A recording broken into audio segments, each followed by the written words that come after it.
Hello my dear friends, welcome to movie Hunter YouTube channel. So friends, আজকে আমি একটি ইংরেজি মুভি নিয়ে আলোচনা করব, যেটি হচ্ছে জঙ্গল ক্রুজ, অর্থাৎ জঙ্গলের জাহাজ। মুভিটি পরিচালনা করেছেন জাউমে কোলেট সেইরা এবং প্রধান চরিত্রে অভিনয় করেছেন ডোয়েন জনসন, এলমলি ব্লান্ট,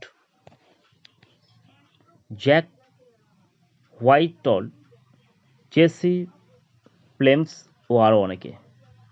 তো চলো মুভিটি গল্পটা শুরু করা যাক। অ্যামাজন জঙ্গলের গভীর রহস্য, প্রাচীন অভিশাপ আর এক অদ্ভুত রোমাঞ্চকর যাত্রার গল্প, এ নিয়ে তৈরি হয়েছে জঙ্গল ক্রুজ সিনেমাটি। এই গল্পের কেন্দ্রবিন্দুতে রয়েছে এক সাহসী নারী অভিযাত্রী ও এক রহস্যময় নৌকার ক্যাপ্টেন। লন্ডনের এক জাদুঘরে কাজ করে ডক্টর লিলি। সে একজন প্রত্নতত্ত্ববিদ যার স্বপ্ন হলো এমন এক গাছ খুঁজে বের করা যার পাপড়িতে আছে অলৌকিক ক্ষমতা, যা যে কোনো রোগ সারাতে পারে। এই গাছের নাম তিনি দিয়েছেন ট্রি অফ লাইফ।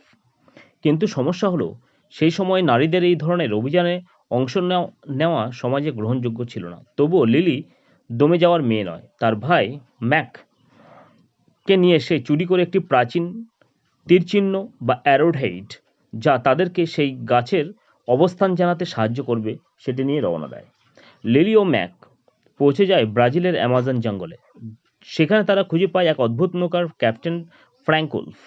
ফ্র্যাঙ্ক দেখতে হাসিখুশি, কিন্তু তার মধ্যে লুকিয়ে আছে অনেক রহস্য।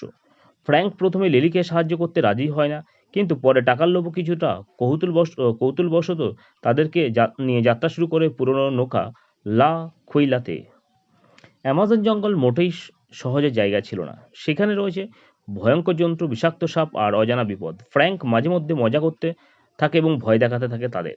যেমন একবার সে ভান করেছিল একটা ভয়ঙ্কর জাগুয়ান আক্রমণ করেছে তাদেরকে, কিন্তু পরে বোঝা যায় সবই ছিল তার সাজানো নাটক। তবে আসল বিপদ আসে যখন অন্য জায়গা থেকে। লিলির পিছুর নিচে জার্মান প্রিন্স, সেও চায় সে ট্রি অফ লাইফের ক্ষমতা নিজের দখলে নিতে। তাদের উদ্দেশ্য যুদ্ধের সময় নিজের দেশের জন্য অলৌকিক শক্তি পাওয়া। প্রিন্স এর সাথে তাদের অত্যাধুনিক সাবমেরিন, যা দিয়ে সেই জঙ্গলের ভিতরে ঢুকে পড়ে। যাত্রার মাঝপথে লিলি জানতে পারে ফ্র্যাঙ্ক আসলে সাধারণ মানুষ নয়। সে 400 বছরের পুরনো একজন স্প্যানিশ অভিযাত্রী। সে একসময় ট্রি অফ লাইফ খুঁজতে এসেছিল। ফ্র্যাঙ্ক ও তার সঙ্গীরা তখন এক অভিশাপে পড়ে যায়। সে অভিশাপ অনুযায়ী তারা জঙ্গলের বাইরে যেতে পারে না এবং চিরকাল বেঁচে থাকে, কিন্তু নদীর সাথে বাধা। ফ্র্যাঙ্কের বাকি সঙ্গীরা, যারা এখন ভয়ঙ্কর গাছ মানবের মতো হয়ে গেছে, তারাও মুক্তি চায়। তাদের নেতা অগুরি অগরি ও তার দল একসময় ছিল সাহসী যোদ্ধা, কিন্তু এখন তারা অর্ধেক মানুষ, অর্ধেক গাছের মতো দানব। তারা নদীর বাইরে যেতে পারে না, কিন্তু ট্রি অফ লাইফের শক্তি পেলে তারা মুক্তি পাবে। তাই তারা ফ্র্যাঙ্ক, লিলি ও ম্যাক এর পিছু নেয়। যাত্রার শুরুতে লিলি ও ফ্র্যাঙ্কের মধ্যে ছিল শুধু তর্ক আর ঝগড়া। লিলি ভাবত ফ্র্যাঙ্ক একজন প্রতারক, আর ফ্র্যাঙ্ক ভাবত লিলি খুব জেদি। কিন্তু ধীরে ধীরে তারা একে অপরকে বুঝতে শুরু করে। ফ্র্যাঙ্ক এর অতীতের কষ্ট আর একাকিত্ব লিলিকে স্পর্শ করে, আর লিলি এর সাহস ও দৃঢ়তা ফ্র্যাঙ্ককে মুগ্ধ করে। অবশেষে তারা পৌঁছে যায় সেই রহস্যময় স্থানে যেখানে ট্রি অফ লাইফ রয়েছে, কিন্তু সেখানে পৌঁছানোই শেষ নয়। সেখানে শুরু হয় আসল লড়াইটা। প্রিন্স অগুরি অ্যান্ড তার দল সবাই সেখানে উপস্থিত হয়। এক ভয়ঙ্কর যুদ্ধ শুরু হয়, নদী ভেঙে যায়, জঙ্গল কেঁপে ওঠে। লিলি শেষ পর্যন্ত ট্রি অফ লাইফের একটি পাপড়ি পায়, কিন্তু সে সময় অগুরি ফ্র্যাঙ্ককে আক্রমণ করে এবং ফ্র্যাঙ্ক পাথরে পরিণত হতে শুরু করে, কারণ সে নদীর বাইরে চলে গেছে। লিলি তখন নিজের জীবন বিপন্ন করে তাকে বাঁচানোর চেষ্টা করে।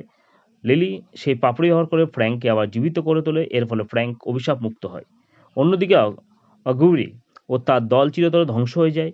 প্রিন্স ও তার লোভের জন্য শেষ পর্যন্ত পরাজিত হয়। সবকিছু শেষে লিলি ও ম্যাক লন্ডনে ফিরে যায়, কিন্তু ফ্র্যাঙ্ক এখন তার জঙ্গলে বন্দী নয়। সে লিলিকে এর সাথে নতুন জীবন শুরু করতে প্রস্তুত। ফ্র্যাঙ্ক প্রথমবারের মতো স্বাধীনতা পায় 400 বছর পর।